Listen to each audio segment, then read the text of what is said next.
ओम।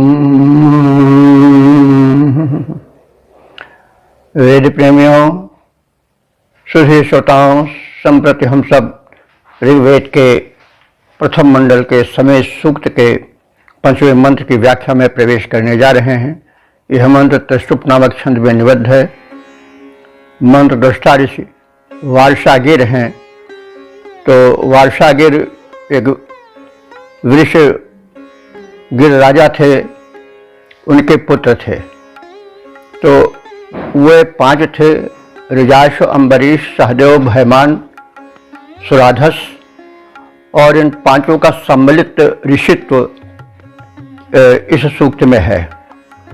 तो इन्हें वृषागिर का पुत्र होने के कारण वार्षगिर कहा जाता है। एक प्रत्यार्थक प्रत्यय होता है, इसमें पिता के नाम से पुत्र का संबोधन होता है। तो अब हम आगे के मंत्रों में वार्षगिर ही कहेंगे और उसमें इन 5 ऋषियों का सम्मिलित ऋषित्व द्रष्टव्य है: ऋजाश, अम्बरीश, सहदेव, भयमान और सुराधस। तो इस मंत्र का शीर्षक है वृष्टि अवरोधक शत्रुओं मरुतों की सहायता से वृष्टि अवरोधक तत्वों को परास्त करने वाला इंद्र। तो शीर्षक तो यह है। थोड़ा निवेदन हम और कर देना चाहते हैं कि वेद मंत्र बड़े गूढ़ हैं।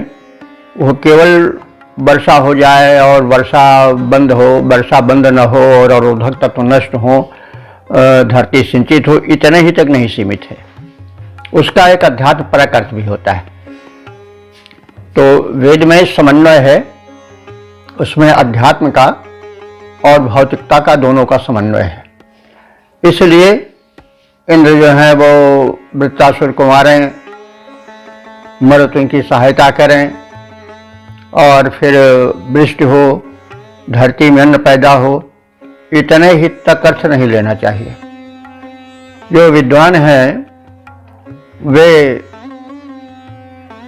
एक शब्द के कई अर्थ होते हैं और उन शब्दों के अध्यात्म परक अर्थ को भी जोड़ने वाला संग्रह किए हैं। भगवत दत्त हंसराज का एक शब्दकोश है वैदिक।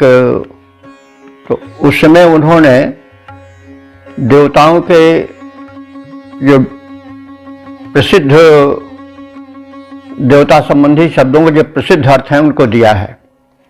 तो इंद्र ऋग्वेद का बड़ा प्रसिद्ध देवता है। तो उसके समझ लीजिए कि 50 नाम इंद्र के 50 अर्थ किए गए हैं। तो उनमें से मुख्य अर्थ तो यह है कि शेष का ब्रह्मांड का रचयिता सर्वशक्तिमान इंद्र, जिसकी अध्यक्षता में मरुद, अग्नि और इस प्रकार से अनेक देव समुदाय कार्य करते हैं, सृष्टि का संरक्षण करते हैं। तो वो अर्थ तो है ही, साथ ही साथ उसका अध्यात्म परक अर्थ भी है। इस सूक्त में इंद्र और मरुतों का लगभग सभी मंत्रों में सहायकत्व और उनका वर्चस्व दिखाया गया है। तो एक और तो सृष्टि संचालन प्रक्रिया में हम इंद्र के सहायक मरुतों का योगदान और उभय शक्तियों से होने वाले सृष्टि संरक्षण और समुन्नति का प्रदर्शन तो किया ही गया है। साथ ही साथ यथा पिंडे तथा ब्रह्मांडे, इस न्याय से हमारा शरीर स्वयं में ब्रह्मांड है। तो उस समय आत्मा रूप में या इंद्र रह रहा है, क्योंकि शब्दकोश में, वैदिक शब्दकोशों में इंद्र तो देवाधिपति ही है, लेकिन आत्मा व इंद्र, हृदय में इंद्र, प्राणे व इंद्र, ऐसे अनेक अर्थ भी दिए गए हैं। उसी तरह से मरुत जो है वो प्रचलित तो है कि 49 संख्यक हैं और वे सृष्टि संरक्षण में और वृष्टि आदि में सहायक हैं। इससे सृष्टि संचालन होता है। लेकिन हम उसका दूसरा अर्थ भी साथ साथ देखते चलें। ये शरीर जो है वो अपने में एक ब्रह्मांड ही है। इसमें आत्मा रूप में इंद्र रमण कर रहा है और श्वास प्रश्वास रूप में मरुदगण साथ रह रहे हैं और वे सहयोगी हैं आत्मा रूपी इंद्र के, क्योंकि जब तक प्राण या आत्मा शरीर में रहता है तब तक मरुद साथ में रहते हैं, न रहने पर मरुद भी उसी के साथ चले जाते हैं। बहरहाल शरीर से संबंध टूट जाता है। तो मरुत जो है वो प्राणायाम के माध्यम से, प्राणवायु के माध्यम से उस आत्मा को साधना के द्वारा सबल बनाते हैं। इस अर्थ से भी जुड़कर हमें चलना चाहिए, तभी ऋषि का जो उद्देश्य है वो पूरा होगा। और मात्र इतने समझ लेने से कि बादल छा जाते हैं, वर्षा नहीं होती है, इंद्र आते हैं, बिजली का वज्र चलाते हैं, मरुत मानसून बन करके सहायक होकर के वृष्टि कराते हैं, तो ये तो है अपने स्थान पर, लेकिन अर्थ का गांभीर्य और जो वेद की महत्ता है इतने से ही पूरी नहीं होगी। उसमें छिपा हुआ जो एक और अर्थ है कि प्राणवायु रूप में मरुत निवास कर रहे हैं, वे आत्मा रूप इंद्र के सखा हैं, सहायक हैं, उन्हें बल देते हैं, संरक्षण देते हैं। इसलिए उन्हें बलिष्ठ रखना चाहिए। प्राणायाम आदि और श्रमशील जीवन बिता करके मरुत को शरीर में सक्रिय करना चाहिए और दोनों मिलकर के इसे शरीर रूपी ब्रह्मांड या शरीर रूपी सृष्टि की रक्षा करें। तो इस प्रकार से हम जब दोनों अर्थों से जुड़कर चलेंगे तब वेद का सच्चा आनंद हमें मिलेगा। उसके अर्थ जगत में प्रवेश कर हम उससे पूर्ण लाभ प्राप्त करेंगे। तो इस प्रकार से हम ध्यान में रखें। तो हमने एक दृष्टिकोण प्रस्तुत किया जो हमारी समझ में आया, लेकिन अब आगे ये भी निवेदन है कि आप हम अगर न भी कहें तो भी आप इस आध्यात्मिक अर्थ को भी भौतिक अर्थ के साथ साथ जोड़ते चलें। तो अब हम आगे मंत्र जगत में प्रवेश कर रहे हैं। तो वह मंत्र जिसका कि अर्थ अभी बताया गया उसका प्रथम पाठ हो जाए। ओम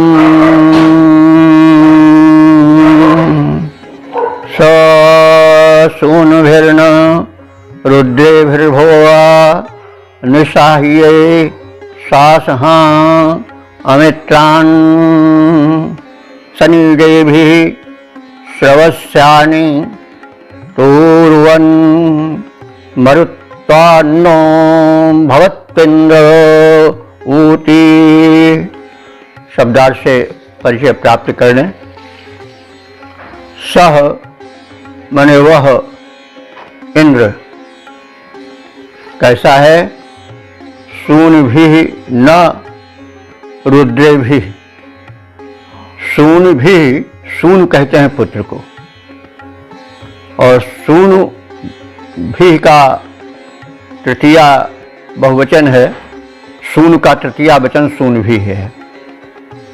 तो सह वह इंद्र सून भी पुत्रों के, न माने समान। देखिए ये हम निवेदन करते आ रहे हैं कि न जो शब्द है वह यदि संज्ञा के बाद में आता है समान का अर्थ देता है, समानता बोधक होता है। लेकिन अगर संज्ञा के पहले आता है तो नकारात्मक अर्थ देता है। तो यहाँ सून भी न, तो न जो है वो नहीं का नहीं बल्कि समान का अर्थ दे रहा है। तो वह इंद्र सून भी न, अपने पुत्रों के समान प्यारे, रुद्र भी। रुद्र तो आप जानते हैं देवता हैं, लेकिन रुद्र के पुत्र मरुत हैं, यह सब भी हमें जान लेना चाहिए। इनको रुद्रीय कहा जाता है मरुतों को, क्योंकि रुद्र की तरह इनमें भी प्रकोप होता है, प्रचंडता होती है। इनको रुद्र पुत्र कहा गया है, रुद्रीय कहा गया है। यहाँ रुद्रीय भी माने रुद्र के पुत्र मरुतों से युक्त। तो इंद्र जो हैं वो सदैव साथ रहते हैं और मरुतगण उनके साथ रहते हैं संरक्षक रूप में। जो महान मतलब राजा महाराजा होते हैं उनके साथ उनके रक्षक गण सेनापति आदि रहते ही हैं। तो इंद्र तो एक शासक है, क्षत्रिय प्रकृति का देवता है और उसके सहायक रूप में मरुतगण हैं, तो वे उसके सदैव साथ साथ रहते हैं। तो इसी बात को लक्षित करके कहा जा रहा है कि वह इंद्र सूनुभिः न, पुत्रों के समान प्यारे, रुद्र भी माने मरुतों के साथ रहने वाला है। और रिभ्वा है, रिभ्वा कहते हैं बलशाली है। और निरसहाय माने वीर मनुष्यों द्वारा करने वाले युद्धों में अमित्रान, अमित्र कहते हैं शत्रु को, मित्र कहते हैं मित्र को। आ लगा देने से होता है कि अमित्र यानी शत्रुओं को। तो वह सम्राट रूप में विराजमान इंद्र अपने संरक्षक, सहायक, सेनापति अथवा वीर सैनिकों का रूप दिखाने वाले उस स्थान पर विराजमान पुत्रों के समान प्रिय रुद्रपुत्र इन मरुत गणों के साथ रहता है और उनसे वो सुसज्जित होकर के रिभ्वा माने महान शक्तिशाली बन जाता है। और उस शक्ति से वो क्या करता है, जो अमित्र हैं, जो शत्रु हैं। शत्रु कौन है? जो प्रगति के पथ में बाधा उपस्थित करें, आगे बढ़ने से रोकें, सदैव हानि के लिए ही कमर कसे हैं, वही शत्रु हैं। तो जैसे पहले भी निवेदन किया जा चुका है कि ईश्वर तो निरपेक्ष है, ना उसका कोई शत्रु है न मित्र है। जो सृष्टि संचालन में उसकी निर्मित सृष्टि में बाधा उत्पन्न करता है, वही उसका शत्रु है। तो मोटे रूप से इंद्र का शत्रु माना गया वृत्तासुर। वृत्तासुर वृष्टि में बाधक होता है।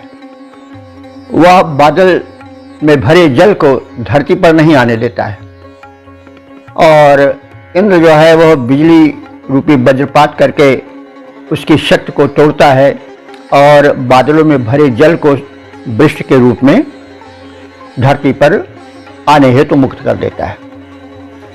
तो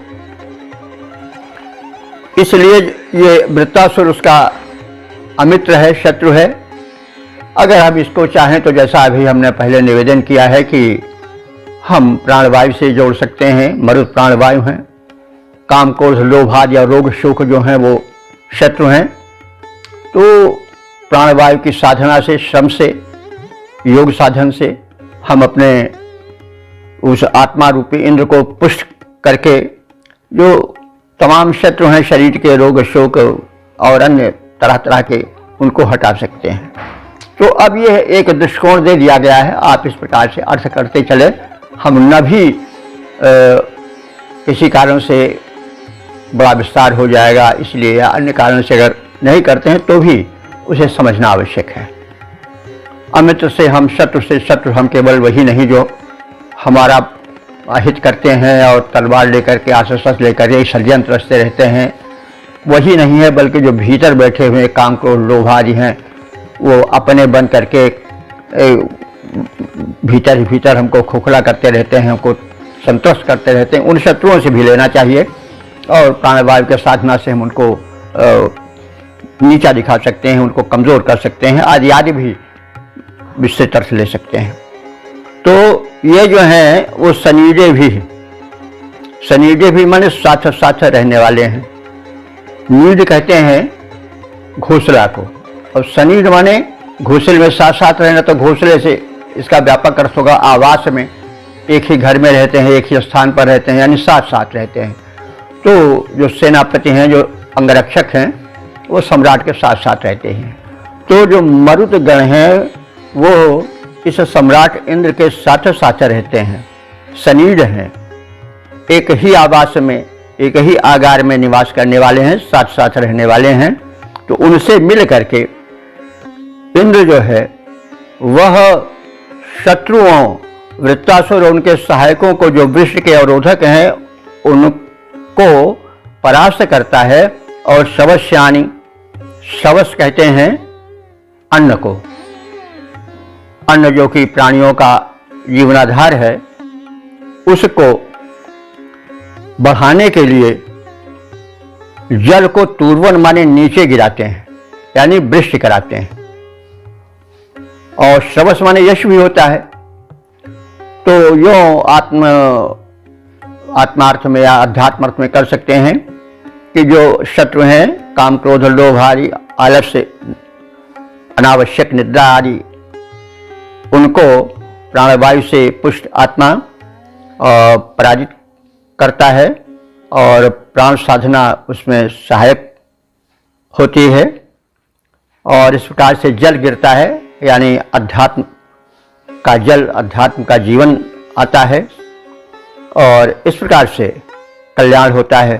तो इंद्र रूप और मरुत रूप में, तो मरुत इंद्र के सहायक हैं, वे विरोधी वृत्तासुर का विनाश करते हैं। जलावरोधक उस वृत्त और उसके सहायकों को युद्ध में हरा करके, मार करके, क्षत विक्षत करके पृथ्वी पर जल बरसाते हैं।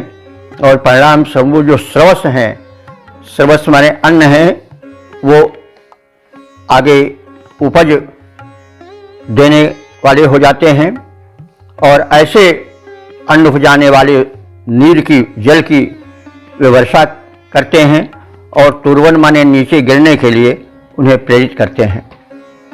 तो यह है इंद्र और मरुतों के मेल से श्रेष्ठ का कल्याण होने वाला कार्य हुआ। और इससे शवस माने यश भी होता है। तो जब मनुष्य सशक्त होगा, प्राणवायु के साधना से उसमें आत्मबल आवेगा, तो उसका यश वर्धन होगा, ऐसा भी अर्थ लिया जा सकता है। और इस प्रकार से अंत में जो शब्द या जो एक शब्दों का कुछ दोहराया जाता है, वह है मरुत्वानो भवत्वेन्द्र ऊति। वो शब्द इस पांचवें मंत्र में भी दोहराया गया है। ऐसे इंद्र जिनका वर्णन अभी हो चुका है, वे नः ऊति भवतु, हमारे रक्षक बनकर के आए या हमारे रक्षक बने रहें। तो उस महान इंद्र ने अधिक शक्तिशाली होने के लिए अपने पुत्रों के समान प्रिय रुद्र के पुत्रों अर्थात मरुतों को अपनी सहायता में लेकर के, उनके साथ मिल करके जो युद्ध वीरों द्वारा होता है, उसमें वृत्तासुर को, जो जलावरोधक शत्रु है, उसको खंड विखंड करके, क्षत विक्षत करके बालुओं में भरे जल को वृक्ष के लिए प्रेरित कर दिया, जिससे कि कृषि कार्य हुआ और अन्न जन्य समृद्धि धरती पर आई। तो उस अन्न की उपज बढ़ाने वाले जल को नीचे गिराकर भूमि को संपन्न बनाने वाले उन मरुतों को साथ लेकर के कथित कार्य करने वाले जो इंद्र हैं, वो मरुद गणों के साथ मिलकर हम सबकी रक्षा करें। तो इस भावार्थ और शब्दार्थ के परिज्ञान के पश्चात हम इसके पद रूपांतरण पर दृष्टि डालें। इंद्र है महान, उन्हें पुत्र के समान प्रिय। इंद्र है महान, उन्हें पुत्र के समान प्रिय मरुत जो वीर रुद्र पुत्र कहलाते हैं। ऐसे मरुतों से मिले शत्रु को परास्त किए, ऐसे युद्ध में जहाँ की वीर टिक पाते हैं। साहसी सहवासी मरुतों के साथ मिलकर फिर वीर बरसाए, फिर नीर बरसाए जो कि अन्न उपजाते हैं। ऐसे इंद्रदेव ऐसे मरुद गणों से मिल रक्षण हमारा करें विनती सुनाते हैं, रक्षण हमारा करें विनती सुनाते हैं। ओम हरिओम। वेद प्रेमियों, सुधी श्रोताओं, संप्रति हम सब ऋग्वेद के प्रथम मंडल के समय सूक्त के 6वें मंत्र की व्याख्या में प्रवेश करने जा रहे हैं। यह मंत्र त्रिष्टुप नामक छंद में निबद्ध है। मंत्र दृष्टांश है वार्षागिर और इस मंत्र का शीर्षक है इंद्र के महनीय कृत्य। अब संबंधित मंत्र का प्रथम पाठ हो जाए। ओम स मन्युमिह समदनस्य करतास्माकेभिर्नभिः सूर्यं सनत अस्मिन् हन्त सत्पतिः पुरुहूतो मरुत्वानो भवत्तिन्द्रऊती। शब्दार्थ से परिचय प्राप्त करें।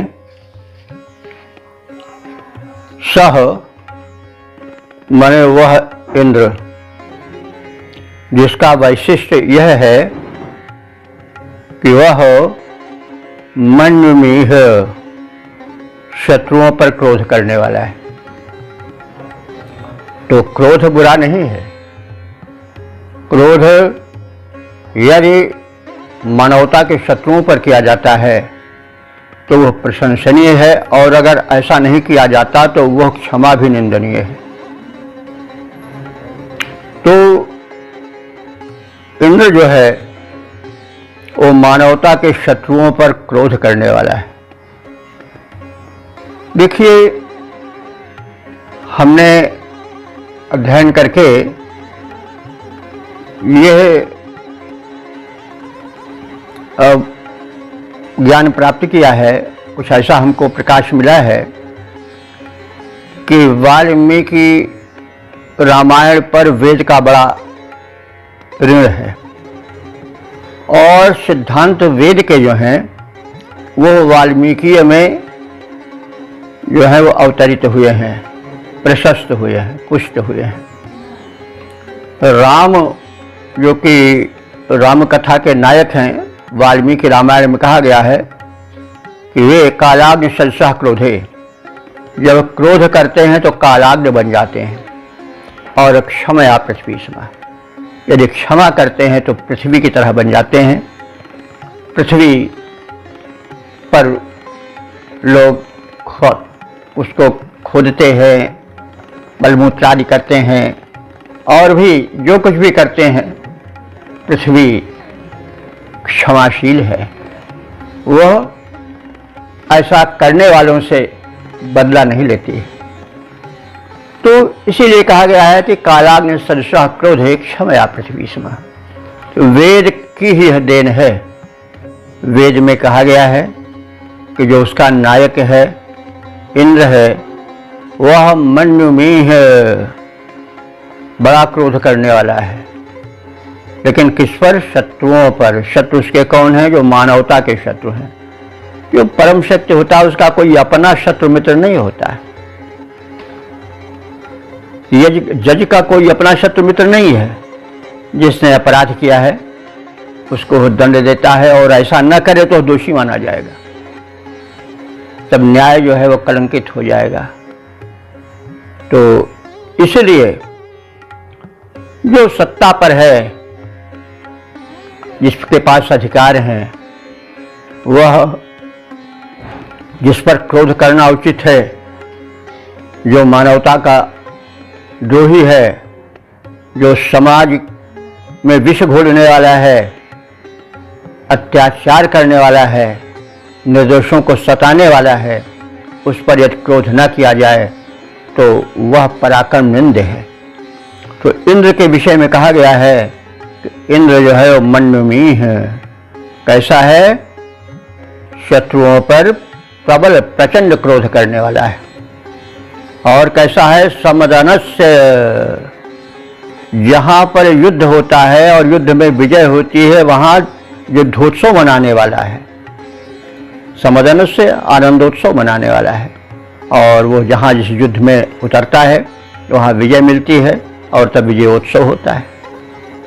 कर्ता, वह सब कुछ करता भरता है। सतपति, वो सज्जनों का पति माने पालक है। यह राम के भी विशेषण ऐसे ही किए गए हैं। तो इंद्र के गुण राम में वाल्मीकि रामायण में संक्रमित हुए हैं, अवतरित हुए हैं। और पुरुहूतः, इसलिए वह पुरुहूत है। पुरुहूत माने बहुतों द्वारा आवाहित होता है, बुलाया जाता है, प्रशंसित होता है। यही बात राम में भी है। राम जन्म से लेकर के मरण तक राम राम राम नाम सत्य कहा जाता है। राम ही का आह्वान किया जाता है। शादी हो, विवाह हो, सुख हो, दुख हो, सब में राम राम हा राम कहा जाता है हर क्षण में। तो वही पुरुहूत राम भी हैं।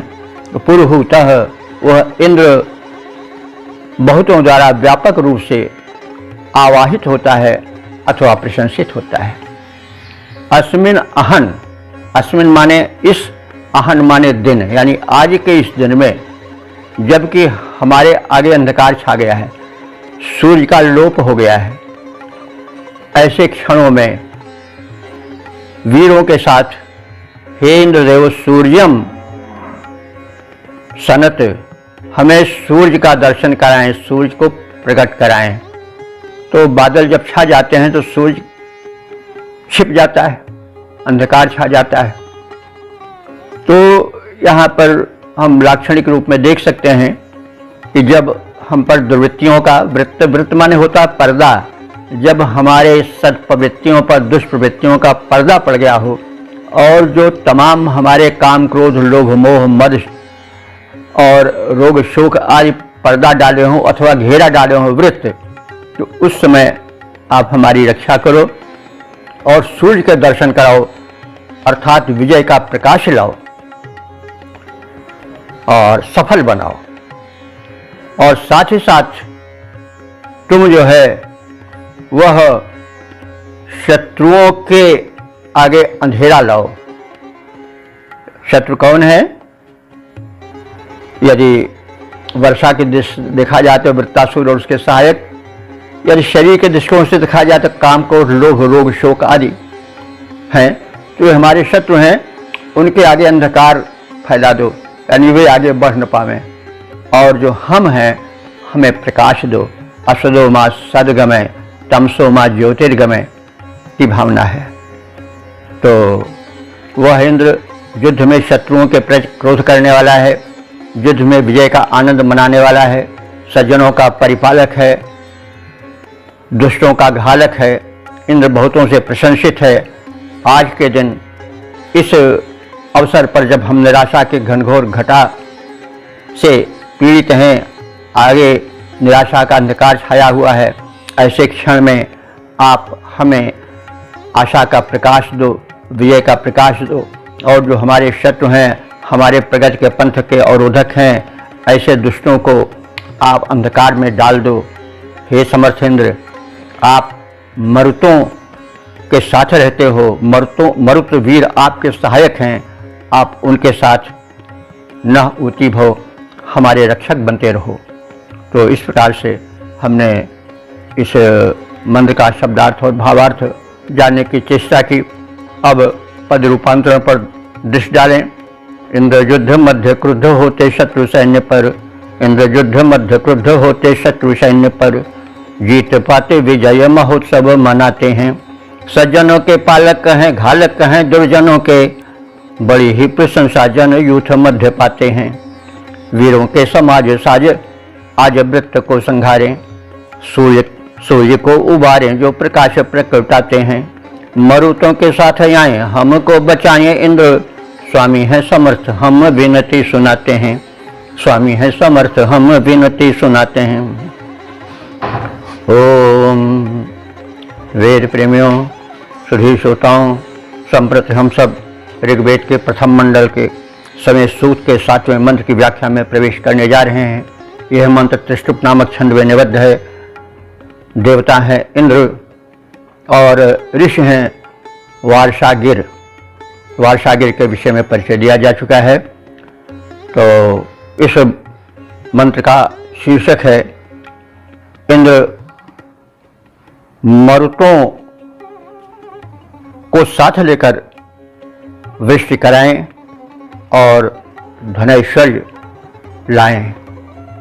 अब संबंधित मंत्र का प्रथम पाठ हो जाए। ओम तमोतयोरणयं शूरसातौ तं क्षेमस्य क्षितयः कृणवत त्रां स विश्वस्य करुणस्यैष एको मरुत्वान्नो भवत्तेन्द्र ऊती। शब्दार्थ से परिचय प्राप्त करें। ऊतयः, ऊतयः माने रक्षकों ने। यहाँ रक्षकों से तात्पर्य है इंद्र के प्रहरी मरुत गणों ने। ऊतयः रक्षक, तो इंद्र के अंगरक्षक हैं। प्रधान सेनापति रूप में मरुदगण प्रतिष्ठित हैं। तो ऐसे इंद्र के प्रहरी रक्षक मरुतों ने शूर सातव, शूर सातव कहते हैं जहां पर शूरवीर युद्ध में डटे रहते हैं। तो शूरवीर तो दोनों पक्ष में होते हैं, विरोधी पक्ष में भी वीर होते हैं और दूसरे पक्ष में, दोनों पक्षों में शूरवीर होते हैं। तो जहां पर घनघोर युद्ध होता है, दोनों पक्षों में एक से एक वीर बलवान हैं। ऐसे युद्धों में मरुदगण का बड़ा ही महत्वपूर्ण कार्य होता है। वे क्या करते हैं? तम, तम माने सात होते, तम तो उतान है। तम इंद्रम, उस इंद्र को रणयन, रणयन का अर्थ हुआ कि रणघोष करने लगते हैं। तो रणयन, रणघोष, तो वे रणघोष करने लगते हैं। कौन? मरुदगण। तो जयघोष करने से एक युद्धोत्साह उत्पन्न होता है। तो जब दो परस्पर विरोधी सेनाएं, जिसमें कि शूरवीर दोनों ओर भरे हुए हैं, वहां इंद्र के अंगरक्षक सेनानायक मरुदगण युद्ध के लिए तत्पर होकर के रणोत्साह उत्पन्न करने के लिए रणघोष करने लगते हैं और एक विजय की भूमिका बन जाती है। और उस रणघोष के फलस्वरूप विजय प्राप्त होती है और उस विजय में क्षितयः, क्षितयः माने क्षित कहते हैं पृथ्वी को, और क्षितयः माने पृथ्वी के निवासी प्राणी, प्रजागण।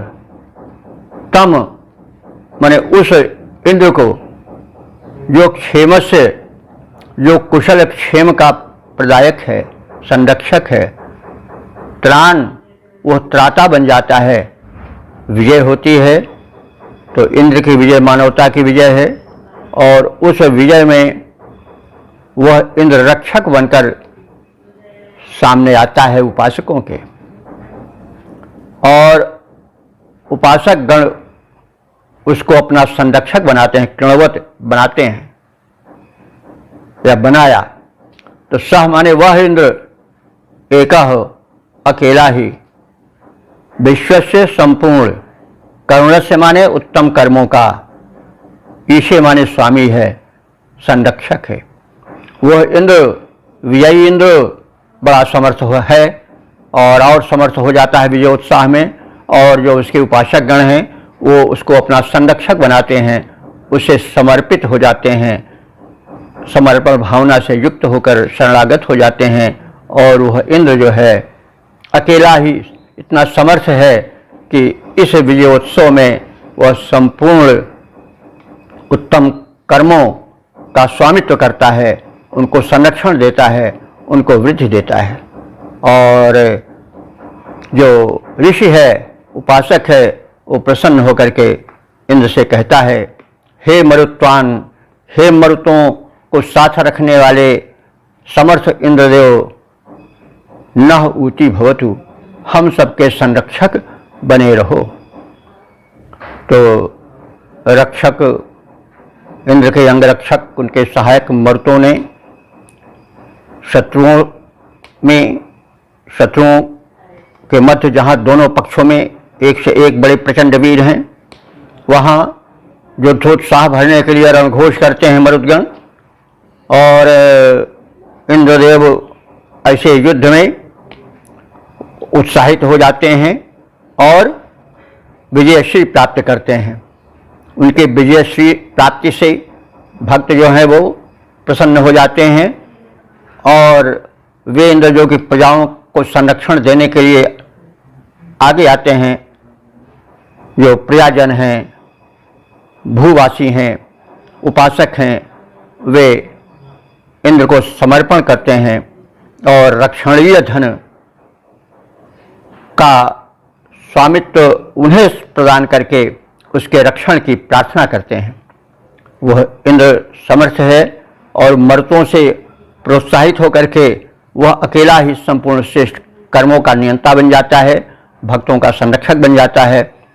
और अब ऋषि या भक्त उपासक प्रसन्न होकर के, शरणागत होकर के इंद्र से प्रार्थना करता है कि मरुतों के सहायता से और अधिक उत्साहित और सक्षम बने इंद्र, हम सबके रक्षक बने।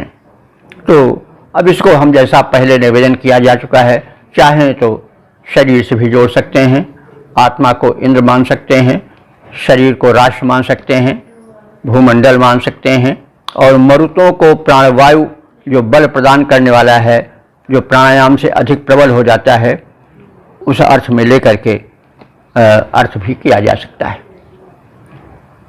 तो अब हम संबंधित मंत्र का जो पद रूपांतरण है उस पर दृष्टि डालें। धनधारी शत्रुओं को जीत धन प्राप्ति हेतु, धनधारी शत्रुओं को जीत धन प्राप्ति हेतु मरुतों ने इंद्र उत्साह को बढ़ाया है। रक्षणीय धन की सुरक्षा हेतु प्रजा ने भी इंद्र देवता को निज रक्षक बनाया है। सभी श्रेष्ठ कर्मों के नियंता हैं अकेले इंद्र, सभी श्रेष्ठ कर्मों के नियंता हैं अकेले इंद्र। छाया में उन्हीं के राष्ट्रहित होता आया है, छाया में उन्हीं के राष्ट्रहित होता आया है। ऐसे इंद्रदेव मित्र मरुतों के साथ आए, ऐसे इंद्रदेव मित्र मरुतों के साथ आए। रक्षण के हेतु उन्हें हमने बुलाया है, रक्षण के हेतु उन्हें हमने बुलाया है। ओम ओम। वेद प्रेमियों, सुधी श्रोताओं, संप्रति हम सब ऋग्वेद के प्रथम मंडल के समय सूक्त के 8वें मंत्र की व्याख्या में प्रवेश करने जा रहे हैं। यह मंत्र त्रिशुप नामक छंद में निबद्ध है। मंत्र ऋषि हैं वार्षागिर और देवता हैं इंद्र, तथा संबंधित मंत्र का शीर्षक है युद्धों में सफलता हेतु इंद्र का आवाहन। अब संबंधित मंत्र का सर्वप्रथम पाठ हो जाए। ओम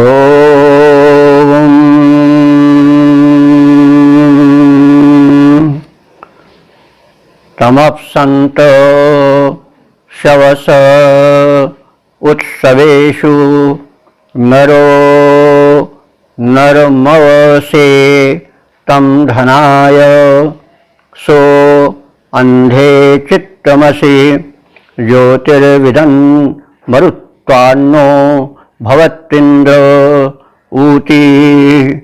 शब्दार्थ से परिचय प्राप्त करें।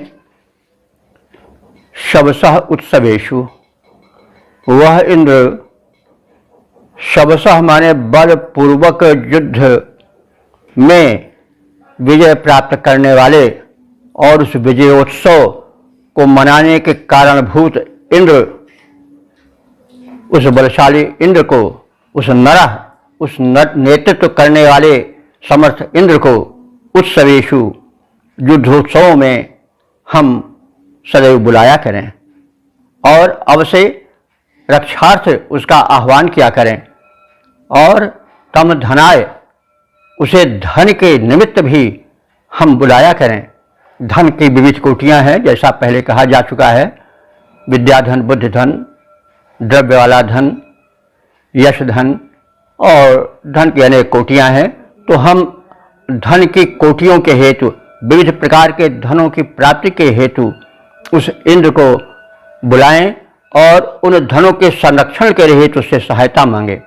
सह, उसने हमें अनेक बार उबारा है। अंधे माने अंधा बना देने वाले घनघोर अंधकार में उसने हमें आशा की किरणें छिटकाई हैं, हमें रास्ता दिखाया है और तमसाचित अंधकार से हमारा उद्धार किया है। ज्योति माने प्रकाश को फैलाया है और हमने उससे विदत माने प्रकाश प्राप्त किया है। तो इंद्र ने निराशा के क्षणों में हमें आशा की ज्योति दिलाई है, इसलिए हम इंद्र को भुला नहीं सकते हैं, उसको बार बार बुलाएंगे। वह युद्धोत्सव में विजय प्रदान करने वाला है और उत्सव में, उस विजयोत्सव में भाग लेने वाला है, हम सबको उत्साहित करने वाला है, प्रोत्साहित करने वाला है। और उसके साथ मरुदगण हैं, उन मरुदगणों के साथ वह इंद्र हमारी रक्षा करता रहे, ऐसी प्रार्थना है। तो बल से जीते जाने वाले युद्धों में हम उस वीर नेता इंद्र को सुरक्षा हेतु सदैव बुलाते हैं, धन प्राप्त हेतु उसका आवाहन करते हैं। उस महान इंद्र ने घनघोर निराशा भरे अंधकार में हमें आशा का प्रकाश दिया है, विजय का प्रकाश दिया है। ऐसे महान इंद्र के हम आगे विनत हैं और उस इंद्र से हम प्रार्थना करते हैं कि वह मर्तों के साथ मिलकर हमारी रक्षा में सदैव तत्पर रहे। तो इस प्रकार से इस मंत्र के संक्षिप्त शब्दार्थ और भावार्थ के परिचय के उपरांत हम इसके पद्य रूपांतरण पर भी दृष्टि डालें। इंद्र बलशाली वीर रक्षक महान धीर, इंद्र बलशाली वीर रक्षक महान धीर, युद्ध मध्य शत्रुओं के काल बन आते हैं। इंद्र वीर नेता और जेता, इस हेतु लोग रक्षा और धन हेतु उनको बुलाते हैं। इंद्र आते और दिल दहलाते शत्रुओं के, घोर अंधकार में प्रकाश बन जाते हैं। ऐसे वीर इंद्र आए, मरुतों को साथ लाएं, रक्षा के निमित्त उन्हें विनती सुनाते हैं, रक्षा के निमित्त उन्हें विनती सुनाते हैं। ओम शम